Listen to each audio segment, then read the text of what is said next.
Welcome everybody to yet another subject matter discussion from Open Spaces Consulting. Today we are exploring how to cultivate an enterprise mindset. An enterprise mindset is a forward-looking, risk-taking, long-term and strategic perspective on business that emphasizes planning for the future and staying ahead of the trends.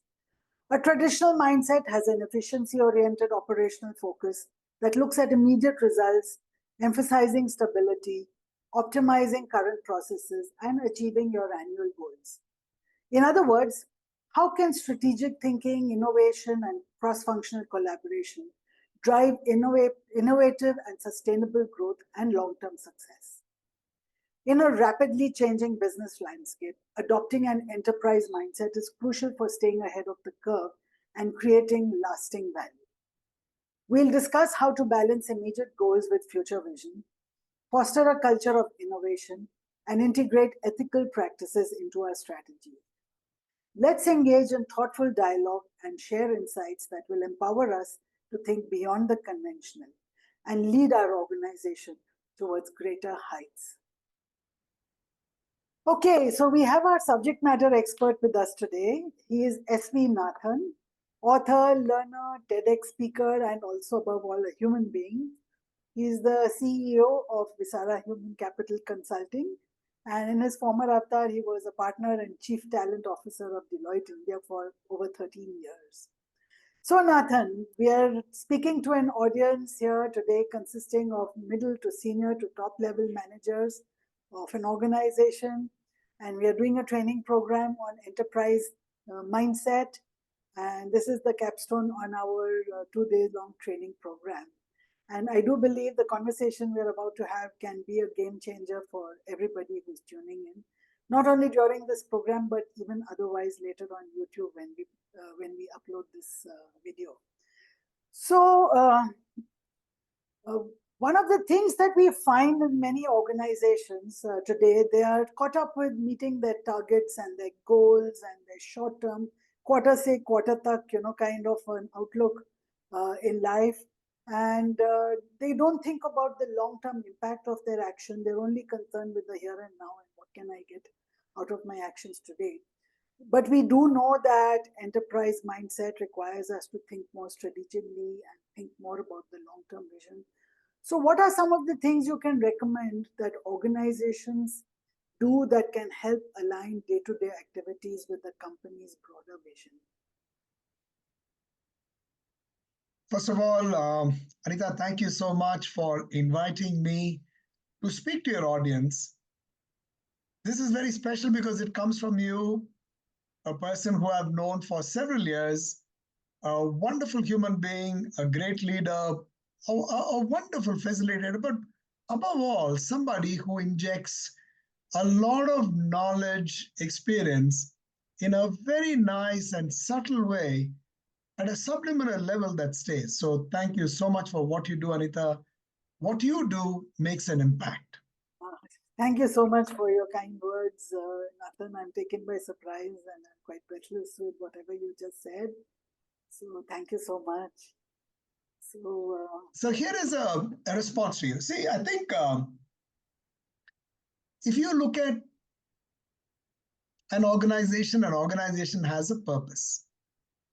The purpose would lead to something like a vision. Vision leads to a mission. Mission leads to strategic business goals for that particular year. And then it cascades into goals, and then people work on the goals. The best of organizations that I have seen make it really easy for people to understand what is the purpose. And from the purpose, how the vision is crafted and the mission, and of course, the various things that says, okay, this is our business goals for this year. And people, when they come into these kinds of meetings, they say, oh, this is how it flows. For example, when Jack Welch said that I want to be the number one or number two, people clearly understood, well, this is what we need to be doing. In my business, I've got to be number one and number two. In my function, I've got to be the best. That kind of drove the entire organization, such as the General Electric. People at the last level need to understand what they are really working for. People do it, organizations do it in very, very different ways. For instance, you would have your monthly meetings. Your monthly meetings will talk about this is what we set out to do. This is where we are. Business is looked at. People sitting around the room, even if they are from different functions, let's say production is there, maintenance is there, IT, HR, and quality, safety, everybody is around the room. They all say, okay, so this is what the other functions have done. This is how we have done. And people get a broader understanding of this. Cut to chase, you also have an operations meeting where again, the same thing is being done, but that at a very, very tactical level. But if you take it to a quarter level, which is at a quarter level when there's a CEO talks about this is what we have done, then clearly people start to say, okay, this is how it moves. How does it touch individuals? And if you'll permit me, I will tell you a story. Yes. So this is for one of the oil PSUs that I shall not name. They were having serious difficulty in penetrating the villages for putting in pipe gas. Why should you want to put pipe gas in villages? Because I didn't know this. Almost 14 lakh people in India die each year because of something called the chulha deaths. They have chulhas inside their huts. And because of carbon monoxide that starts to build in, and with very poor ventilation in these huts, women fall senseless and ultimately pass away. There have been serious amount of work which is done around that, but it was not very well known that there's a very easy and simple solution. So, which is pipe gas. But taking pipe gas to people is very, very difficult. And every Monday, there would be a review of how many homes have pipe gas fitted. And the sales officers would really find it very difficult to explain how to get past that barrier which says, no, I don't want this. I've been doing this all my life and I want to continue doing this. And clearly, there was a lack of purpose because they didn't feel close to it. Then one day, one of the business leaders hit upon this whole thing around purpose and how it's important. So he made this purpose a very simple one. He called all his sales officers and he said, you're not taking pipe gas to the villages. You are saving lives. You're saving lives. And overnight, almost, every sales officer, sales executive comes out of their homes and say, I'm going to the villages. Because what I'm going to do is I'm going to save a life. It was dramatic. The sales just shot up. But more importantly, the number of lives that were saved was humongous. So any way in which we can communicate of course, this is at the completely top end of making it rather dramatic, but people have different ways in which they influence. Say, we want to be the best that can bring a wholesome life to families through our medications and the services that we render. I'm sure there are different variations of this, but when people start to internalize that, that's when magic happens. Back to you. So according to you, it is the power of the purpose and the vision and the communication of that is important. Very true. Right. Wonderful. What a great story, to save lives is far more inspiring and far more connecting rather than simply providing pipe gas. That's right. The village. So those targets and all make sense only if they're connected to a larger purpose. And that's the role of leadership, frankly.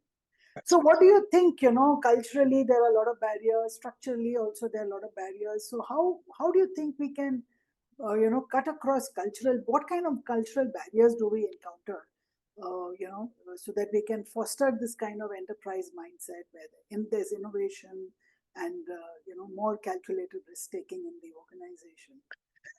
So in organizations, one of the things that people speak about amongst many are things like culture. What is culture? Culture is a set of values, beliefs in action. So you don't really have to define any culture. when you walk into an organization and you see people speak not long sentences, but really short, you know that brevity is part of their culture, or tidiness is part of their culture, or quality consciousness is part of the culture. Anything that we can get people to understand that this is part of your culture, and culture can be directed. It's not like you had a culture for a very long time, it will not change. Culture changes. You don't have to go far. You look at our country, is one of the most diverse country in the world. For every 7 kilometers, you'll find a different culture. So this is so what can people do? For instance, in an organizations, if you have, let's say, a lot of barriers or silos of some sort, and if you wish to have a collaborative culture, then it's very clear. If that is what you're going to go after, then anything and everything that you do from an ecosystem standpoint, from your rewards, your recognition, from your incentives, maybe increments, the whole 9 yards should point to a culture of collaboration. Or if you say, I want a culture of innovation, same rules apply. And then people always look up to the top. When you say, this company is all about collaboration, then they try to take a look at what happens to the person at the top. Is that person collaborative? Is that person stepping beyond? If they see a production manager spend loads of time in the maintenance function, and likewise, and not in terms of going at people hammer and tongs, but rather to say, hey, listen, this is what I need to be doing. Can we work together? And this is when, when you have a culture which is about collaboration, you will find a lot of people changing jobs within because they get to appreciate what different functions are about. And people really start to move up. Small teams that you build, which are about teams and in different parts of an organization, they help to build collaboration.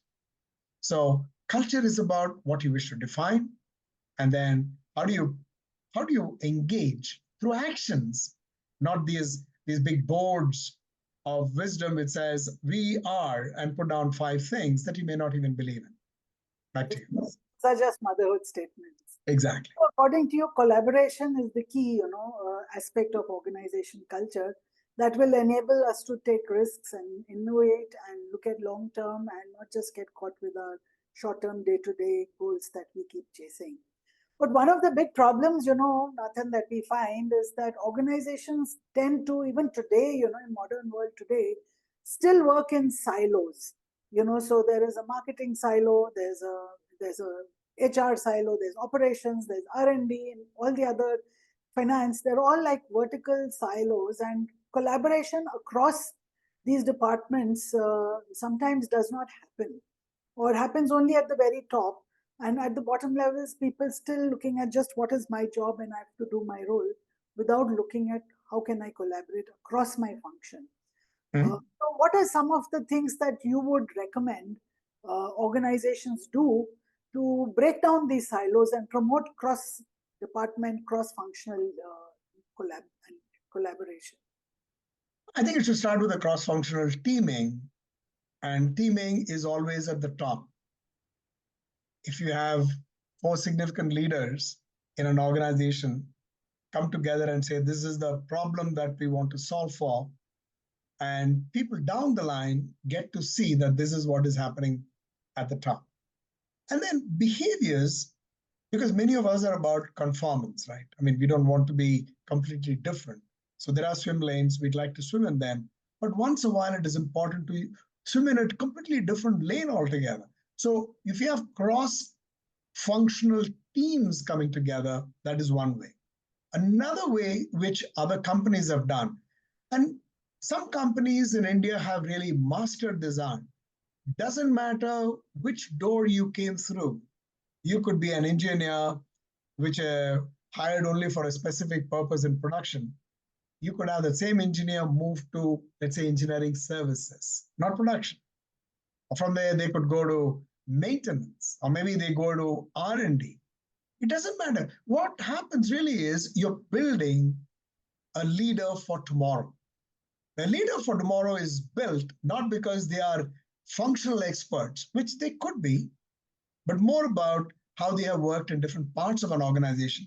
And if you have programs which are very well structured, if you remember, good old days, you had the GET programs in all these old organizations. Beautiful one, because every 2 months, 3 months, people will have to move to a different function. They get to understand the entire organization. It's a lot of investment of time and effort, energy.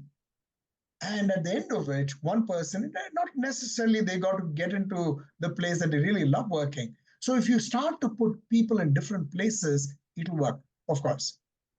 We all understand that certain roles are critical, but before we get them to a role which is highly critical and immovable, I think the organizations should start to experiment this. Another cool way is get people to do joint projects. When people start to do joint projects, you have a deeper understanding for what another function can really help you out with. So these are some few things I'm sure when leaders get together, they can do significantly more than what they can do all by themselves. So what I hear you saying is that we need to provide some initiatives like cross-functional teams, like joint projects, and many other opportunities for people to intermingle and work together across the silos. In fact, one of the things I always recommend to my clients is that even at the CXO level, we should have some kind of a job swap. It's different from job rotation. It's more like a swapping of jobs. So for a period of 6 months or for a period of maybe a year sometimes, you can swap a job. So an HR person should do the marketing role and the marketing person should do the HR role so that they can understand and appreciate and also gain the skills that are required, to do a cross-functional kind of a role. So I do believe that if we do a job swap, 1 year you spend your time in another function and you come back after a year, you're much wiser and much more. It's a little difficult because today we are getting to a stage of hyper personalization of jobs, and that is the problem. Okay, there's another one that I will recommend. I remember my dad used to say, people who pray together stay together. Okay. And I recommend people who play together stay together. Wonderful. People who play together work together. So if you have a football match and get people from different places, or you have a cricket match, and the reason why people do all this is not because they are talking about their football prowess or that one person is a better batter or a bowler. It just gets everybody together. That's it. That's all that is required. That's true. That's true. That's true. And getting people together for any purpose whatsoever actually helps people understand and empathize and collaborate better with each other. Absolutely. Not just about the role you do, it's about who you are and how you relate to people. That's more. Absolutely. So my last question to you, Nathan, is, how can an enterprise mindset or a higher order thinking, how can we look at the ethical issues that organizations face from an enterprise mindset?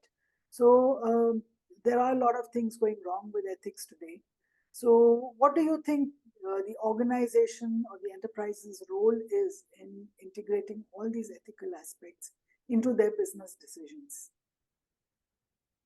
So I was speaking to Father George Sebastian, the director of XLRI Jamshedpur, just a couple of days back, and he was speaking about ethics. And I asked him, how do you define ethics? So he said something dramatic. He says, you can't define ethics, but you know what it is. And he explained, he says, by the age of 4, a baby will know what is right and what is not right intuitively. They would know that by 4. By the time a person is 18, where the brain is well formed, that person would know exactly what is right, what is to be done, what is not to be done. There can be only incremental ways in which people start to get. And that is about social learning. So social learning happens between the age of 4 and 18. A lot of things people get to learn very quickly. So people know what is right and what is wrong. Organizations no different. People know what they are doing is right, and people know when they are getting past a certain line. What do organizations have to do? And I remember a story. There was one particular function which had uh, which had great potential, but they didn't have the right leader. So there was a search. They got the right person, and within 3 months, it was quite dramatic. The amount of business that the organization got was humongous. It's almost to a point where we thought that just with this one person coming in, the world is going to change for that particular organization. Things were looking really green and everybody was happy. One stage, there was one young boy who came up to the CEO and said, I think there is something wrong out here because um, the person who's leading us is saying things and doing things which I'm sure are not part of what is called an ethical behavior. And we were hard pressed to understand what it meant. And when we got to the bottom, we understood that what this person was doing is he was promising something to a client which is way, way more than what the organization can promise and can do, which means that person is overselling. Now, you might think that taking a person's expertise and hyperinflating that is not a big deal. It is a big deal. Or at least that's what the CEO felt. And there was a bit of a caution, at the end of which the CEO took a call and he says, it is better not to do a business than to do a business which can forget it's a downfall for that business, will start everybody to think that they are part of an organization which is less than ethical. This is on the organization side. But from a client and customer side, you're losing trust because all that you're doing through what you're discharging as your product delivery or your service, all you're doing is you're packaging trust. That package can never be tampered with. And if you break that, that's a very simple thing, but that's very important. So when you break the line of ethics, you're really breaking the main thing that is important in an organization, which is trust. The CEO removed that person. It took us almost 2.5 years to bring that business back on track. And it was a great lesson, not for forget the person but it was a great lesson for everybody because you don't have to go and teach ethics.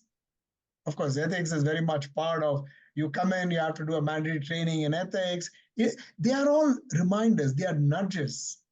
Organizations need to have nudges, either through stories or through e-learnings or just sharing. But an organization, between what it says and what it does, even if there is a slightest of fracture, then it's like shattered glass. You can never bring it. I mean, you can do all other different things by putting some gold line along it and make it beautiful, look beautiful, but everybody knows that the glass is cracked. It's so important, this ethics, and even as we speak right now, we are dealing with one case in an organization, one person in an organization, very autocratic, very dominating, very much, feudalistic kind of leadership style, very autocratic. Now, this kind of leadership style, I think, is also time has something to do with it. About 20 years ago, it was acceptable. It was all right for you to, talk down to your subordinates and things. But today's young generation doesn't take that. The values and ethics have changed. As far as leadership styles is concerned, there's a need for more inclusivity, more collaborative, more trust. So this particular person was very arrogant and very autocratic, but still getting very good results for the organization. But he would rule through fear and terror. Of course, it was a hard call for the organization to take because they found people leaving the company, they found people, dissatisfied, disengaged, hurt, traumatized. So now they had to get rid of this person and they had to request him to leave because he'd probably be better somewhere else. Sure. They did not want that element in their culture. They wanted more inclusivity, they want more collaboration, more equalization. And sure enough, the organization survived. There was a blip, there was a hole for a bit, but then the organization survived and got past the absence of this person. So it is nice to hear the ethical piece from you also, Nathan, and it's good for us to talk about this because this spreads the word even more. Sure. Anything you want to say by way of last words?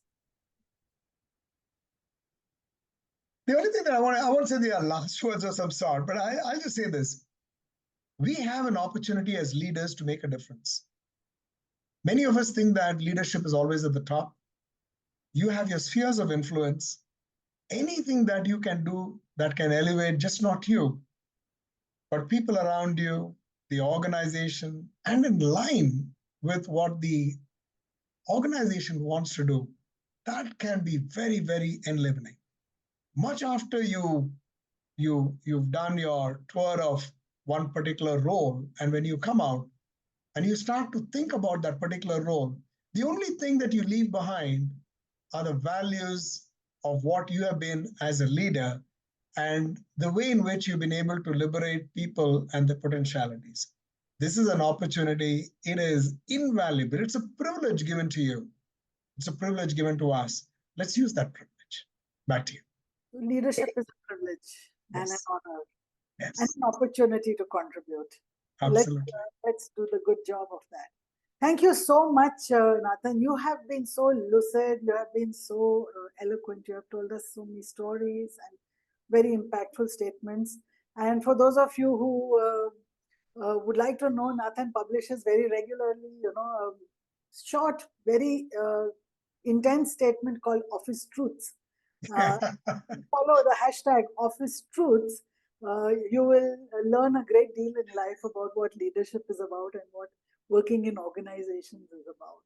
So I would recommend all viewers of this video to follow the hashtag Office Truths, and you will learn definitely. So thank you so much, Nathan. We are so delighted to have you here on behalf of Open Spaces Consulting. All the participants in my training and also the viewers of this video who will view it on YouTube, thank you so much. Very warm-hearted thank you. Thank you. Thank you so much. Pleasure being with you today. Thank you. So folks, if you found that interview with S.V. Nathan exciting, I would suggest you subscribe to our channel and check out some of the subject matter expert interviews that we have in our playlist. There are interviews with all kinds of experts on so many different topics in management and in training and development. I look forward to continue to bring you many more in the series of subject matter expert interviews in times to come. And I hope you will continue to stay tuned in and like and comment and subscribe to our channel.